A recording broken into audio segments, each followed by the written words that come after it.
Hello. आज मैं फिर अपने चैनल पर एबी एजुकेशन सेंटर पर उपस्थित हुई हूँ एक नए वीडियो के साथ। इसमें जो है हमने एक नए सिलेबस कक्षा 9वीं जो है उसके सामाजिक विज्ञान की गैसें निकाली है और ये बहुत ही अनुभवी शिक्षकों के द्वारा निकाली जाती है। तो हम यही चाहते हैं कि आप हमारे वीडियो को पूरा देखें और यदि आप मेरे चैनल पर पहले हो तो उसे सब्सक्राइब करें, लाइक करें और शेयर करें। बेल आइकॉन की जरूर बटन जो है ज़रूर प्रेस कर दें, जिससे कि मेरे जितने भी वीडियो हैं वो आपको मिलते ही रहेंगे, क्योंकि आपकी तिमाही परीक्षा की अब शुरुआत है और हम जो गैसिंग के तौर पर क्वेश्चन देते हैं ये जो है आने की पूरी संभावना रहती है। तो आप मेरे वीडियो को पूरा देखें और अंत तक देखें, ऐसे ही हम चाहते हैं। तो देखें, पहला जो आपके सामने स्क्रीन पे जो क्वेश्चन आ रहा है वो है फ्रांस की शुरुआत किन परिस्थितियों में हुई थी। फ्रांस की शुरुआत किन परिस्थितियों में हुई थी। देखें आप, अत्याचारी तथा निरंकुश शोचनीय आर्थिक दशा, दोषपूर्ण शासन व्यवस्था, इस प्रकार से जो है फ्रांस की क्रांति की शुरुआत हुई थी। फिर नेक्स्ट है आपका कि फ्रांस में लुई 16वें कोई खजाना खाली होने के कारण बताइए। राजा द्वारा शानो शौकत पर खर्च हुआ। ठीक है, देखें आप कि फ्रांस में लुई 16वें का खजाना खाली होने के कारण बताइए। तो ये देखें यहाँ पर आपके पास जो है 5 प्रकार के जो 4 प्रकार के जो कारण थे वो आपके स्क्रीन पे सामने हैं। फिर उसके बाद देखें आप कि जो ये था तीसरी जो आपका प्रश्न है, थर्ड प्रश्न है, फ्रांस में दास प्रथा का उन्मूलन कब और किस प्रकार हुआ। तो देख लें आप कि फ्रांस में दास प्रथा का जो उन्मूलन था कब और किस प्रकार हुआ। तो पूरा आपके स्क्रीन पे पूरा की पूरा जो है आपको दिख रहा है कि सन 1794 के कन्वेंशन से फ्रांसीसी और उपनिवेशों से सभी दासों की मुक्ति का कानून पारित किया गया। और इस प्रकार से आप पूरा प्रश्न जो है आपको स्क्रीन पे बहुत अच्छे से दिख रहा है और आप इसे देखें। फिर है चौथा प्रश्न है, फ्रांस के लिए फ्रांसीसी क्रांति के क्या परिणाम हुए। सामंतवाद का शासन व्यवस्था में सुधार। दूसरा है निरंकुश राजतंत्र की समाप्ति। चौथा है आपका नवीन अर्थतंत्रीय व्यवस्था की स्थापना। समानता और स्वतंत्रता के विचारों का प्रसार। इसी प्रकार पांचवा जो क्वेश्चन है, कार्ल मार्क्स कौन था। ठीक है, कार्ल मार्क्स कौन था। और इसने जो है कार्ल मार्क्स वह प्रथम विद्वान था जिसने समाजवाद को एक वैज्ञानिक रूप दिया था। कार्ल मार्क्स का विचार था कि औद्योगिक समाज पूंजीवादी समाज है। फैक्ट्रियों में लगी पूंजी पर पूंजीपतियों का स्वामित्व है और पूंजीपति का मुनाफा मजदूरों की मेहनत से पैदा होता है। मार्क्स का विचार था कि जब निजी पूंजीपति इसी तरह मुनाफे का संचय करते जाएंगे तब तक मजदूरों की स्थिति में सुधार नहीं होगा। तो कार्ल मार्क्स ने जो है ये सारी नीति बनाई थी। ये जो थे कार्ल मार्क्स थे। छठवां नंबर है रूसी क्रांति के कारण लिखें। तो कारणों का उल्लेख कर लें आप। तो पहला है निरंकुश राजतंत्र, दूसरा है कुलीन वर्ग की स्वार्थ परता और विलासिता, अल्पसंख्यक जातियों का विद्रोह, कृषकों की दयनीय दशा, श्रमिकों की दयनीय दशा। प्रश्न नंबर 7वां है 1917 की रूसी राज्य क्रांति की सफलता के कारणों का वर्णन कीजिए। तो रूसी जो क्रांति जो सफल हुई थी उसका जो पहला कारण था वो था प्रथम विश्व युद्ध, जार का अत्याचारी तथा निरंकुश शासन, क्रांति विरोधियों में मतभेद, मार्क्स की विचारधारा का प्रभाव, कृषकों तथा श्रमिकों में परस्पर सहयोग की भावना। और फिर है नाजीवाद के प्रमुख उद्देश्यों का वर्णन कीजिए। तो वसीय की अपमानजनक संधि, समाजवाद का विरोध, जर्मनी के खोए हुए उपनिषद पुनः प्राप्त करना, सैन्य शक्ति का विकास करना तथा विरोधियों को युद्ध एवं हिंसा से कुचल देना, यहूदियों को जर्मनी से निकाल देना। 9वां है हिटलर की विदेश नीति की विवेचना कीजिए। तो हिटलर की विदेश नीति के उद्देश्य राष्ट्र से अलग होना, वसीय संधि को अवैध घोषित करना, 4 महाशक्तियों के साथ समझौता, ऑस्ट्रिया पर अधिकार। तो मैं विद्यार्थियों, छात्र छात्रा जो भी है, छात्र छात्राओं, आप लोगों से बस एक ही चीज़ कहूँगी कि ये जो प्रश्न है बहुत अनुभवी शिक्षकों के द्वारा निकाले गए हैं और आप इन्हें ज़रूर पढ़ें। ये गैसिंग के तौर पे है। आपकी जो अभी तिमाही परीक्षा होने वाली है उसके लिए जो है 2022 में जो तिमाही परीक्षा हो रही है उसके लिए ये प्रश्न है और आप ज़रूर इन्हें कर लें।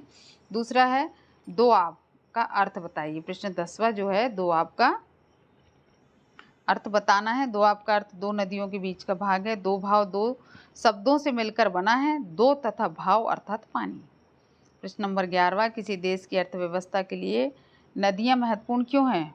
देख लें आप। पीने की जल की प्राप्ति, सिंचाई सुविधा, उपजाऊ मृदा का निर्माण, जल विद्युत उत्पादन, बालू की प्राप्ति। अपवाह तंत्र से क्या आशय है? अपवाह तंत्र से आशय देख लें। आपको बिल्कुल क्लियर ये सब चीज़ें हमने लिख कर बताई हैं कि जो विद्यार्थी जो है नोट्स नहीं बनाते तो उनके लिए ये बहुत सुविधापूर्ण हो जाता है। और हम लोगों ने जो उत्तर हैं, इन प्रश्नों के जो उत्तर हैं, जो सिलेक्टेड क्वेश्चन हैं, वो हर प्रकार से विद्यार्थी के लिए कि कितना फ़ायदे हो जाए, सब प्रकार के विद्यार्थियों के लिए है।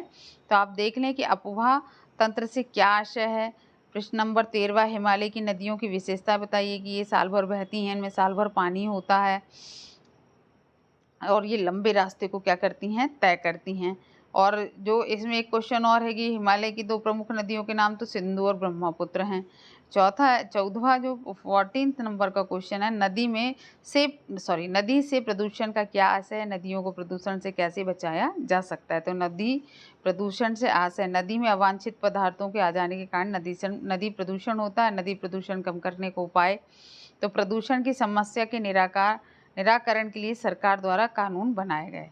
और नदियों को वाकई में प्रदूषण से बचाना चाहिए, क्योंकि इसी से हमारा पूरा जीवन है। जल है तो कल है। तो इसे आपको पूरी तरीके से आपको अच्छे से इसको मतलब एनालिसिस करना चाहिए। नॉर्मल भी आपकी पढ़ाई के से हटकर अपने पूरे जीवन के लिए इसकी उपयोगिता महत्वपूर्ण रखती है। नेक्स्ट है आपका जनसंख्या वृद्धि की समस्याएं लिखिए। जनसंख्या वृद्धि की समस्या ये है कि बेरोजगारी की समस्या, प्रति व्यक्ति आय कम हो जाती है, भूमि पर दबाव पड़ता है, गरीबी बहुत ज़्यादा हो जाती है। 16वां नंबर का प्रश्न है कि लोकतंत्र का क्या अर्थ है? स्पष्ट कीजिए।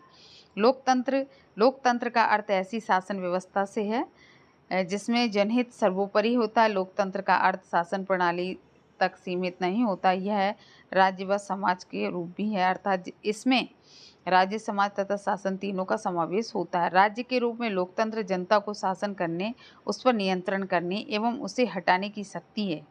समाज के रूप में लोकतंत्र इस प्रकार की सामाजिक व्यवस्था है। 17वां नंबर का जो प्रश्न है, लोकतंत्र प्रजातंत्र की विशेषता बताइए। लोकतंत्र में आपको बताऊं कि आप लोग इससे भली भांति क्या है वाकिफ हैं कि लोकतंत्र जो होता है, जो चुनाव के द्वारा जनप्रतिनिधि, जन मतलब लोक, प्रतिनिधि उनका प्रतिनिधित्व करने वाला, चुनाव के द्वारा जो है इसका चुनाव होता है। और हर 5 साल में राज्यसभा, विधानसभा, लोकसभा और हमारे क्षेत्रीय चुनाव होते हैं। और उसमें जो है जनप्रतिनिधि चुनकर सामने आते हैं और ये जनता के द्वारा ही चलाया जाता है। ये पूरी प्रणाली व्यवस्था जो रहती है ये जन के ही द्वारा होती है। शासन का संचालय जनप्रतिनिधियों द्वारा, चुनावों की व्यवस्था, नागरिकों को अधिकार व स्वतंत्रता प्रदान करना। इस प्रकार 5 जो हैं आपको दिए गए हैं। लोकतंत्र के पक्ष में तर्क बताइए। व्यक्तित्व के विकास के अवसर मिलते, देशभक्ति की भावना का विकास होता है, नैतिकता तथा उत्तरदायित्व की भावनाएं, क्रांति से सुरक्षा होती है और सार्वजनिक शिक्षण। उसी प्रकार 19 नंबर का जो प्रश्न है, भारतीय संविधान की विशेषताओं का वर्णन कीजिए। लिखित और निर्मित संविधान, संसदीय शासन प्रणाली, अंशतः लचीला और अंशतः कठोर, कुछ लचीला है कुछ कठोर है, मूल अधिकारों की व्यवस्था, सार्वभौम वयस्क मताधिकार। इस प्रकार जो है आपके 20वां नंबर का जो प्रश्न आ गया, गरीबी रेखा से क्या आशय है? भाई जिनकी मूल आवश्यकताओं की पूर्ति नहीं होती वह गरीबी रेखा में आते हैं। और भारतीय योजना के अनुसार ग्रामीण क्षेत्रों में प्रति व्यक्ति प्रतिदिन 240 कैलोरी तथा शहरी क्षेत्रों में प्रति व्यक्ति 2100 कैलोरी निर्धारित की गई है। किसी भी व्यक्ति जो इससे कम या कम पा रहा है उसे गरीबी रेखा से नीचे माना गया है। धन का अभाव निर्धनता को जन्म देता है। केवल कुछ व्यक्तियों की निम्न आर्थिक स्थिति ही गरीबी में जन्म नहीं देता, गरीबी के जन्म नहीं देता। भारत में, अब आखिरी प्रश्न है इसका, प्रश्न 21, भारत में गरीबी का प्रमुख कारण, तो तीव्र गति से बढ़ती जनसंख्या और बेरोजगारी। और इसी को आप चाहें तो तीव्र गति से बढ़ती जनसंख्या और जब जनसंख्या बढ़ती है तो आपको बेरोजगारी भी होती है। जैसे आप चाहें तो जितने टॉपिक के अंदर आप लिख सकते हैं, समझ सकते हैं, समझा सकते हैं। अब मैं आपको एक चीज़ ये कहूँगी, मैं फिर से इसे वापस सारे एक बार फिर रोल कर दूंगी तो आपको सारे प्रश्न जो हैं आराम से दिख जाएंगे। प्रश्न नंबर 21, 20, उसके बाद 19, 18, 17, 16, 15, 14, 13, 12, 11, 10, 9, 8, 7, 6, 5, 4, 3, 2, 1। अब मैं आपसे एक चीज़ ये कहूँगी कि जो भी बच्चे अपना नोट्स नहीं बना पाते, उनको कोई दिक्कत होती है, तो आप मेरे चैनल पे बने रहेंगे तो मैं आपको बराबर पूरी गैसिंग सभी सब्जेक्ट की डालूँगी। और अगर आप इसको इंग्लिश में भी चाहोगे तो मैं इसे इंग्लिश में भी डाल दूँगी। आप मेरे कमेंट्स बॉक्स में कमेंट्स कर सकते हैं। और आप मेरे चैनल को सब्सक्राइब ज़रूर करें, लाइक करें, शेयर करें, जिसमें अधिक से अधिक बच्चे जो तिमाही परीक्षा में बैठ रहे हैं, कक्षा 9वीं के हैं, सामाजिक विज्ञान हैं, तो आप उनको ये सब गैसिंग प्राप्त हो जाए। जब तक के लिए मैं फिर एक नया वीडियो लेकर उपस्थित होंगी जल्द ही। जब तक के लिए नमस्ते।